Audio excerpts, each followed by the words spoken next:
Today, Just a Story will take everyone to listen to ghost stories that were transmitted from YouTube channel The Ghost Radio Thailand. The person who will tell the stories is Khun Keng Sai Dark, a dark storyteller. While Khun Keng's stories may not be scary, they can be quite brutal and gloomy at times. But his stories are also very entertaining. I want everyone who comes to listen to it to be a story, a fun novel, like a movie. Don't have to think much. If you listen and like it, please follow along.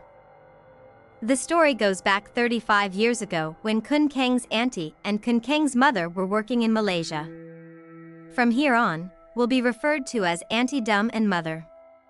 They were working for a man named Lloyd, who owned a shop selling various religious artifacts, ranging from Buddha statues, crosses, incense sticks, to items like kumanthong, it's like a corpse of a child, and talismans, bought cheaply from Thailand and sold at high prices in Malaysia. Lloyd had a wife named Wan and a daughter named Saji, who was 33 years old, roughly the same age as Auntie Dum and Mother.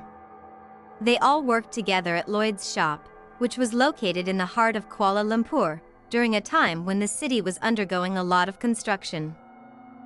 Lloyd's daughter Saji was extremely beautiful, and every young man who saw her liked her. But Saji wasn't interested in anyone and remained single. However, there was one young man named Nakib, who was 19 years old and the son of a colonel police in Kuala Lumpur, who was very interested in Saji.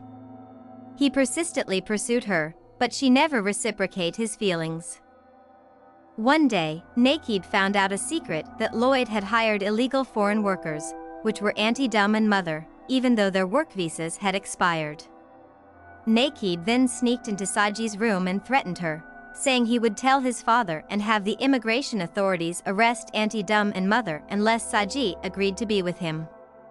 Saji reluctantly agreed, just to get Nakib to leave quickly so her parents wouldn't get in trouble. However, due to Nakib's impulsive nature as a teenager, once Saji consented, he would rape her. As Nakib attempted to assault Saji, Wan, Saji's mother, intervened, hitting Nakib on the head with a Buddha statue, causing him to collapse unconscious.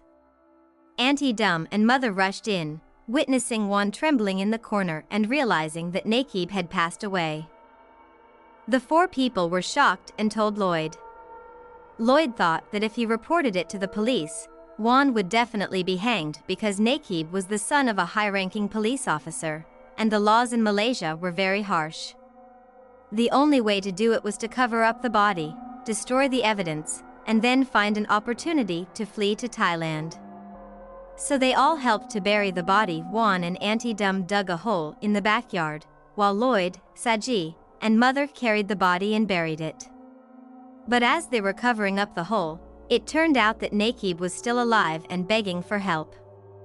Mother wanted to help him, but Lloyd didn't allow it, saying that if they helped him, he would definitely come back to take revenge. He chased Mother away and continued burying Nakib alive.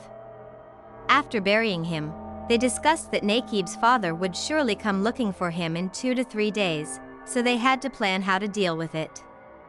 Lloyd then came up with a plan. He told Auntie Dum, Mother, and Saji to go buy train tickets to Penang that same night, so they could establish an alibi. Lloyd will handle the rest.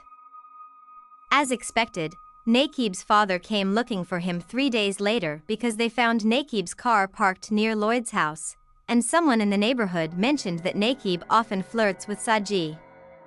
Nakib's father believed he might be here. However, Lloyd and Wan pretended not to know. When Auntie Dum, Mother, and Saji returned, Nakib's father called the immigration authorities to arrest Auntie Dum and Mother. The punishment for illegal foreign workers was usually just a fine and deportation, but Nakib's father used excessive force, brutally torturing Auntie Dum and Mother to try to make them reveal where Nakib was. Meanwhile, Lloyd coordinated with some people in Thailand to help Auntie Dum and Mother. Eventually, Mother couldn't take it anymore and told them where Nakib was buried. The police then dug at the spot Mother pointed out, and they found a real body, but it was Saji's body. In fact, when Nakib tried to rape Saji, He had actually ended up strangling her to death. And the ones who had gone to Penang were not Saji, but Saji's ghost. What Lloyd had meant by handling the rest was actually dealing with Saji's body. Lloyd had already thought of that. Auntie Dum or Mother might be arrested and forced to tell where Nakib is buried. He had secretly switched the bodies, burying Nakib somewhere else and bringing Saji's body here, with cuts from the neck down to the abdomen. Lloyd then cried and protested, claiming his own daughter had been framed. Officials from the consulate then came to take Auntie Dum and Mother away. In the end, Lloyd and Juan were spared, while Nakib's father was punished for using excessive force. Auntie Dum and Mother went to stay at the embassy, while Lloyd and Juan planned to flee to Thailand the next morning. That night, they packed up clothes, belongings, and left behind all the stories. Lloyd went out to see some friends in the area. Leave Juan alone. Lloyd sit and eat and drink with friends. Lloyd then turned to look at his own house. It turned out that there was a fire at his own house. Lloyd rushed over. He rushed to rescue Juan, but the fire brigade arrived too late to save her. However, when they retrieved Juan's body, she was still alive but badly burned. She then said to Lloyd, "Didn't you say nothing would happen to me?" And then she passed away. Even though his wife had died, he still had to escape. In the morning, Lloyd fled to the border. Able to cross the border into Thailand, Nakib's parents also tried to track down Lloyd. Then he said, "Hold on. May I ask you something?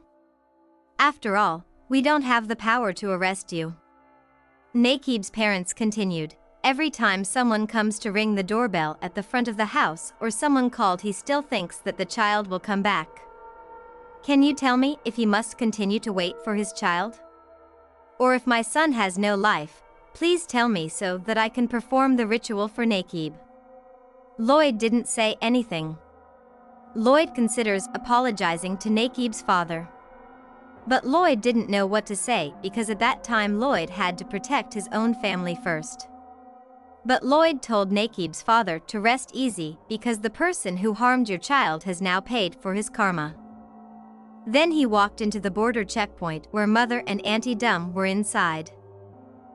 When they met, Auntie Dum asked Lloyd where Juan was and why she didn't come along. Lloyd said that Juan had died in a fire accident. Auntie Dum and Mother were shocked. Lloyd then opened his bag and took out a bundle of cloth. Inside was the cremated corpse of a child. Auntie Dum asked if this was your child. Lloyd then said that this was Saji's child. Auntie Dum then asked why Lloyd took it out. Lloyd's answer was a very cold one. Lloyd said it sold for a good price. Auntie Dum further asks, "Who is Saji pregnant with?" Lloyd replied that she was pregnant with Lloyd. Go back to the night of the incident again. Saji has a relationship with Lloyd, and Juan knew. Juan then told Nakib to come and rape Saji. But Nakib kills Saji. Nakib and Juan had an argument. Nakib said that his father is a big policeman, so he won't be in trouble. He will put the blame on Juan. Juan then took a Buddha statue and hit it on the head. And the person who told Juan that Saji and Lloyd were in a relationship was Auntie Dum. Auntie Dum was the one who instigated Lloyd and Juan to split up because Auntie Dum was also Lloyd's wife. After this, there will be another story about Auntie Dam. Waiting to follow the next episode. Khun Keng's story may have been carried out with cruelty. It may not be scary, there are ghosts, but it's not scary. But the end of Khun Keng's story is mostly about fate. I want you to listen to it as a fun story. It might be better to have a moral about karma. Anyway, let me know if you have any other feedback or suggestions for future stories. Don't forget to follow for notifications so you don't miss any of my upcoming tale releases. Until next time, bye-bye.